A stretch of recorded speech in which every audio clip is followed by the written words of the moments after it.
You think of going on a game drive and seeing exotic animals.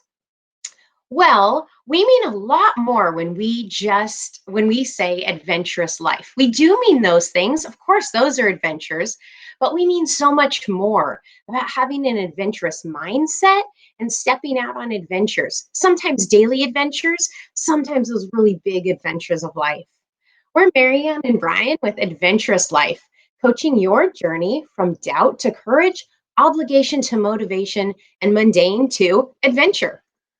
That's right. We are adventurous. We want to let you in a little bit on our story of living overseas for 18 years. You might be wondering, Mhm.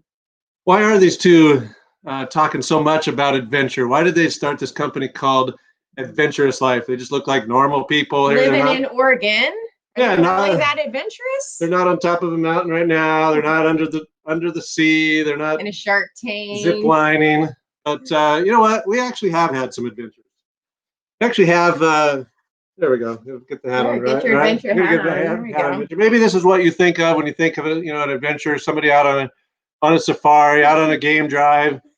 He And has done we that. have done that. We have done that a ton. We actually lived in Kenya. That was the first place that we moved overseas to, was to Nairobi, Kenya. And we went and spent 3 years there. And it was amazing. It felt like an eternity commitment that we made, 3 years. Why did we do that? Why You did we might do be that? wondering, why would you move to Why would Nairobi, we move there? Kenya? Well, we actually moved there to work in a school.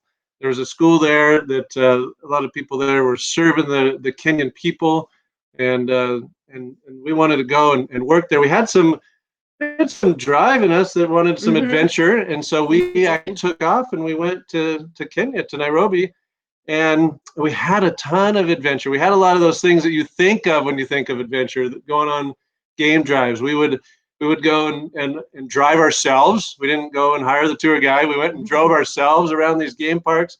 We went and camped. And I remember waking up one night at like 3 a.m. and there were like 20 buffalo grazing Mm. around our tent. They were eating grass, and all around our tent, you could just hear them going. It was I a was little just afraid they were going to scary. think our tent was a rock and try to like rub up against it and fall right over on us. We were right up next to lions, probably within like 10 feet of them while they were mating. We were right under like And this, the car was and the overheating. Do you car was remember that? overheating. I Yeah, was thinking, what are we going to do? The car is completely overheating. we were like right under a tree near a cheetah, which Mm, they're super hard to see in the that was wild. awesome. We were under this like massive tree of all this colony of baboons just hanging out, and they even were mating that time too. I remember Yeah, I wondered if there was a sign for us here. So we were newly time to have married. kids. Yeah. One But thing we never did see a kill. We so many times would see the mm-hmm. start of one. And one time, this lion was chasing was it a I think it was gazelle? gazelle, A yeah. gazelle, like right behind it, and he went over a hill, and he must have got it like 10 feet over the hill, and we never saw it. So Never for saw all it. the things we saw, we never saw a kill. So we love adventure. We climbed Mount Kenya a couple times. It's a Mm. 4 day trip. We were up there at the top of the mountain on Y2K. We said, where can we go where there's no technology? When everybody thought the world was going to come to a halt, we thought, where can we go? We decided, you know what, we can go to the top of Mount Kenya. There's no technology up there. If like planes are coming down and We everything. never knew for 2 more days, I think. Like, what we were like, we got back and said, what happened? Is everything okay? And it was. It was all fine. So we went and visited the poorest of the poor in the slums. Mm. There's massive Yeah. slums there, millions of people living in the slums, and we went through there many times. We had some Mm. people that we got to know and became friends with. This is dirt floor, paper on the side of the wall, one room. Well, yeah, one room For an for entire entire family. families Yeah. sleeping in. Community water, and we had tons of adventures Mm. of living there, but we really, like Marianne said, we really want to share with you that adventure is so much more than just going on a game drive. After we went on game drives like 30 times, it became familiar. It was still fun. We still really enjoyed it, Mm-hmm. but it wasn't quite the adventure. It wasn't quite that unknown that there was the risk. It was like, oh, we know how to do this. We're familiar with it. It's comfortable. And even though we really enjoyed it, every visitor that came, we took them on it, and we still went Mhm. camping out there, and it was like one of our highlights all the time. But it wasn't quite the adventure, and so we really became passionate about finding new adventures and in areas of life that was not just Mhm. about going and doing things, but really that would bring up those emotions of going into that unknown territory where Mhm. the risk is involved and those emotions come to the surface. Mhm. And so, yeah, Yeah. what were some of those adventures that you experienced?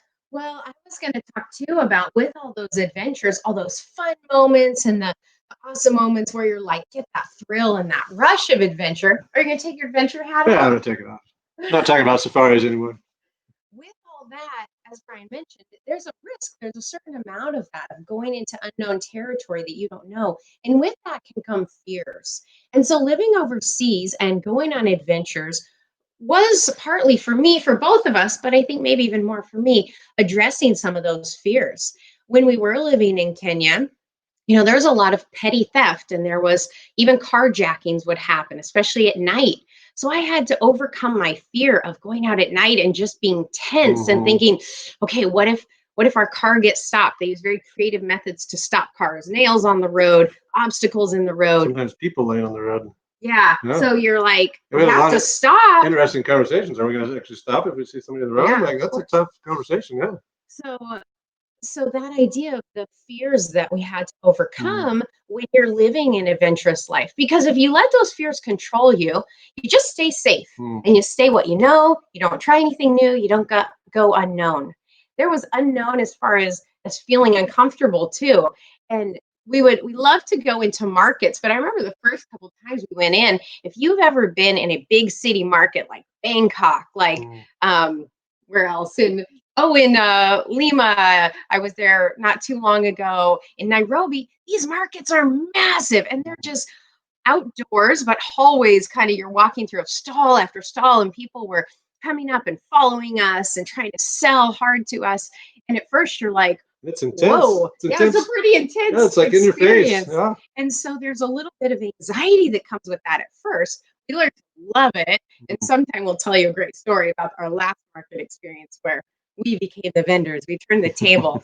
But at first, those fears could hold you back, and you think, I don't want to go in there.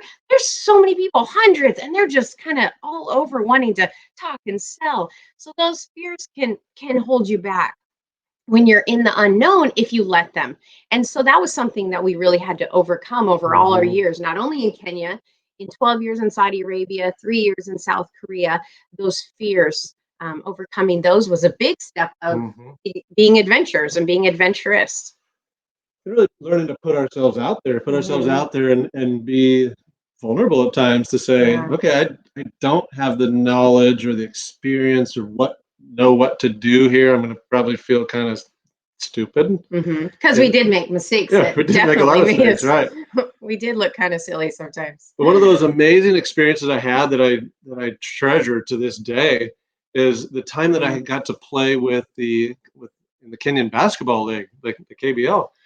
Mhm. I grew up playing basketball here in the States and played all through college. But this experience was so unique. And my friend and I, we went and I don't even remember how we got invited to be on this basketball team, but we actually got Mhm. invited. There were sponsored teams. It was the highest Kenyan league there. And we Mhm. got to play with all of these Kenyans. There was 10 teams or so. And we were the two Mazungus, the two white guys, playing with all these They Kenyans. called him that, Yeah, even they from call the them. stands. Yeah. Mazungu! And so there was no doubt, right? I could be playing a game and there would be Mazunga, Mazunga. I knew exactly who they were talking about. They were talking to me, and so it was just so fun because Mhm.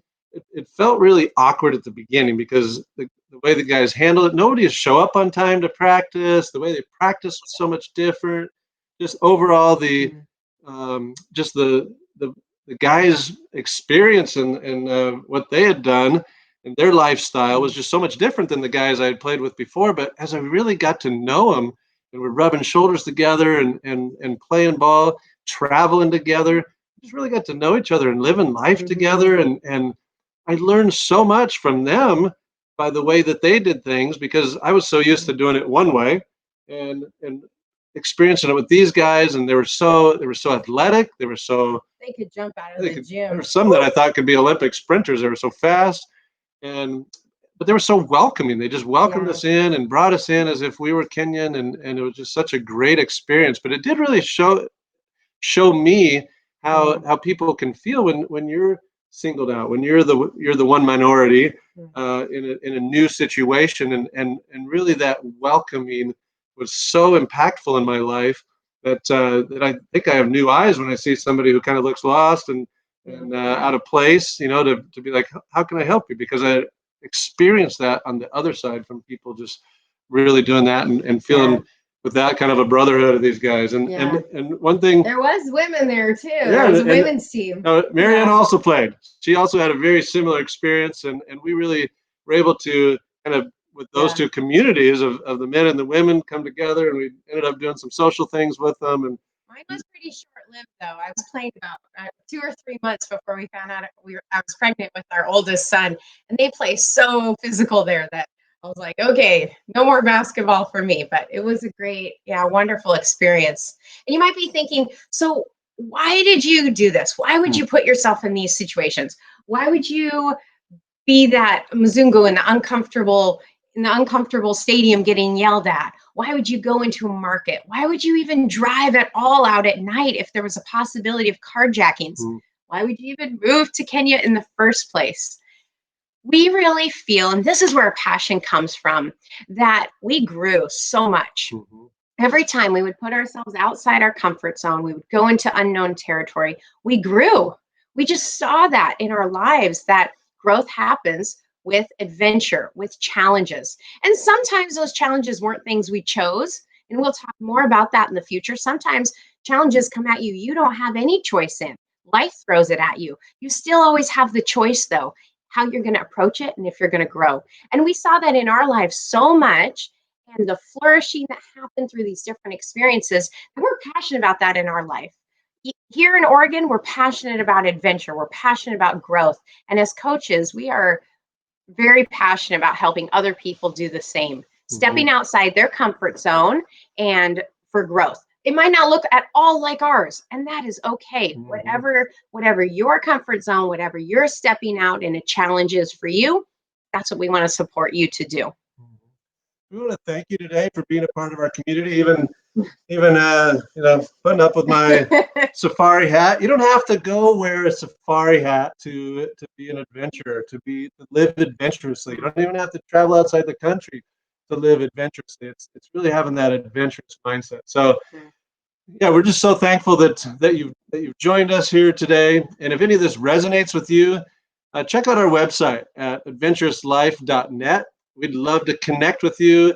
We'd love to work with you in a coaching capacity. So check out our different coaching options and let us know if anything on there interests you. We'll be back here on Friday with a guest A on Friday, special a special guest. We're guest very on Friday excited about that. who also lives adventurously. We want to share their life with you some more. So join us on Friday back here at 11:11.